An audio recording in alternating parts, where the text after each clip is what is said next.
बात हो रही थी पाकिस्तान के कौमी खेल हॉकी के हवाले से और इमरान भट्ट ने फॉर्मर ओलंपियन ने हमें ज्वाइन कर लिया है। इमरान से बात करते हैं। अस्सलाम वालेकुम Imran, welcome to the show. वालेकुम अस्सलाम जी भाई, कैसे हैं आप? ठीक ठाक हैं? ठीक ठाक। इमरान, मुझे ये बताइएगा कि इस वक्त जो हम बात कर रहे थे मिशन है नेशंस कप का और हदफ है फिर प्रो लीग, तो पाकिस्तान टीम से क्या उम्मीदें हैं?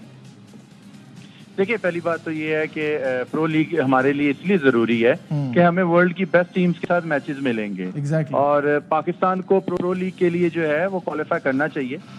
पहले भी 2 नेशन कप खेल चुके हुए हैं और ये अब हमारा तीसरा नेशन कप है जिसमें हमें प्रो लीग के लिए अच्छा मौका है कि हम क्वालिफाई करें और अच्छे मैचेस मिलें ताकि प्लेयरों को ज्यादा से ज्यादा एक्सपीरियंस मिले। अच्छा, जहां आपने बात की बड़ी टीमों की, तो बात की जाए तो अभी हमारे इस ग्रुप के अंदर हमारा पहला मैच 15 जून को मलेशिया से है, फिर जापान से है और उसके बाद फिर तीसरा न्यूजीलैंड से है। तो ये जापान को छोड़ के बाकी दोनों टीमें जो हैं रैंकिंग में हमसे ऊपर है, तो कहने को तो ये भी हमसे बड़ी टीमें हैं, तो एक्सपेक्टेशंस क्या है यहाँ पे?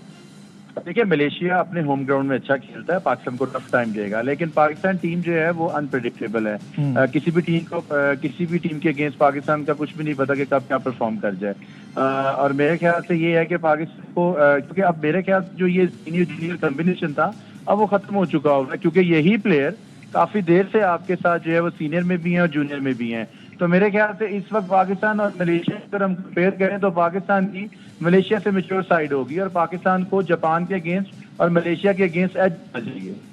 अच्छा, अम्माद भट्ट की अगर बात करें कप्तान की, तो उन्होंने अभी कराची में एक इवेंट हुआ था, उसमें कहा कि हम ये इवेंट जीतेंगे और प्रो लीग में जाएंगे और खिलाड़ियों की फिटनेस पे भी उन्होंने कहा कि इस वक्त बहुत बेहतर है। तो क्या आपको लगता है कि जो माजी में टीमें थी उससे ये टीम कुछ बेहतर है, कुछ इम्प्रूवमेंट आई है, या ये उनके वही रिवायती जुमले हैं? देखिए, पहली बात तो ये है कि हमाद जो है वो काफी देर से पाकिस्तान टीम को रिप्रेजेंट कर रहा है। हमारे साथ भी वो खेलता रहा, जूनियर था हमारे साथ, लेकिन अब मेरे ख्याल से एज ए कैप्टनसी उसको काफी चीजें सीखने को मिली होंगी, क्योंकि अब पीछे काफी इवेंट से वो कप्तान है। और मेरे ख्याल से अगर वो फिटनेस की उन चीजों की बात कर रहा है वो तो मैचेस सामने आ ही जाएंगे, उससे पता चल जाएगा कि फिटनेस लेवल कहाँ पे खड़ा हुआ है। अगर जिस तरह हमाद कह रहा, अल्लाह करे, मेरी विश है कि हमारा फिटनेस लेवल जो है वो टॉप लेवल पे चला गया हो और उस लेवल का ना हो जिस तरह उसने एक स्टेटमेंट दी है, और उस लेवल पे अगर गया तो मुझे बड़ी खुशी होगी। बाकी ये मैचेस शुरू होंगे 15 जून से, तो हमें फिटनेस लेवल का भी पता चल जाएगा। अच्छा, मुझे एक बात बताइए कि क्या ये जो ओलंपियंस में आपस में इख्तिलाफात हैं और इनमें कभी ये होता है कि इनकी अकेडमी पसंद नापसंद पे आपने सुना होगा कि उनकी कंप्लेंट्स चल रही होती, क्या इससे हॉकी को नुकसान पहुंच रहा है? देखिए, यही तो लड़ाई ने हॉकी खत्म किया पाकिस्तान के अंदर। ठीक है, फाइनेंशियली फंड्स इश्यू तो थे ही थे, लेकिन इस लड़ाई ने आपके बहुत से प्लेयर डैमेज किए हैं कि इस क्लब का, इस एकेडमी का प्लेयर पाकिस्तान टीम में अगर ऑपोजिशन ग्रुप आ गया है तो वो नहीं खेल सकता, अगर इस क्लब में खेल रहा है तो दूसरे क्लब में नहीं खेल सकता। इन्हीं चीजों ने पाकिस्तान हॉकी को डैमेज किया है और यही डैमेज करने की वजह मेन पाकिस्तान हॉकी को यही है। अगर ये लोग इत्तेफाक के साथ चलते और प्लेयरों को सपोर्ट करते आया के ओहदेदारों को, तो मेरे ख्याल से पाकिस्तान हॉकी कभी भी इस जगह पे खड़ी ना होती यार। एक आखिरी सवाल आपसे पूछना चाहूँगा, मुझे सिर्फ इतना बताइएगा कि ये मैं बजाते खुद भी जानना चाहता हूँ, खिलाड़ियों का पूल हम कैसे बढ़ा सकते हैं ताकि टैलेंट हमारे सामने ज़्यादा हो?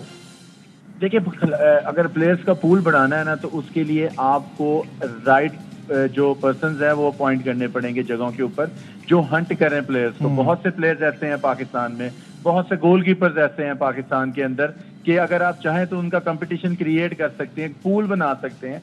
अगर आप उन चीज़ों पे काम करना चाहें, अगर आप काम करना नहीं चाहेंगे और आप एक क्लब लेवल ही अपना स्ट्रांग नहीं कर सकते, देखिए क्लब लेवल हो गया, स्कूल लेवल हो गया, यूनिवर्सिटी लेवल हो गया, उसके बाद फिर क्लब लेवल मेन आता है। अगर आपका क्लब लेवल ही स्ट्रांग नहीं है और आप हंट ही नहीं करना चाहते प्लेयर्स को, और आपको भी पता है कि किन एरियाज के अंदर, किन छोटे शहरों के अंदर हॉकी हो रही है, अकेडमीज वहां से प्लेयर लेके आएंगी तो पूल बढ़ेगा। और जब तक हम ये काम नहीं करेंगे हम पूल नहीं बढ़ा सकते। और फाइनेंशियली और जॉब्स और बच्चों को इंसेंटिव्स ये अगर मिलेंगे तो आपके पास पूल ऑलरेडी 100% पाकिस्तान के पास पूल आ जाएगा। बहुत बहुत शुक्रिया, इमरान भट्ट हमारे साथ थे और उम्मीद करते हैं कि में पाकिस्तान हॉकी अच्छा परफॉर्म कर सके।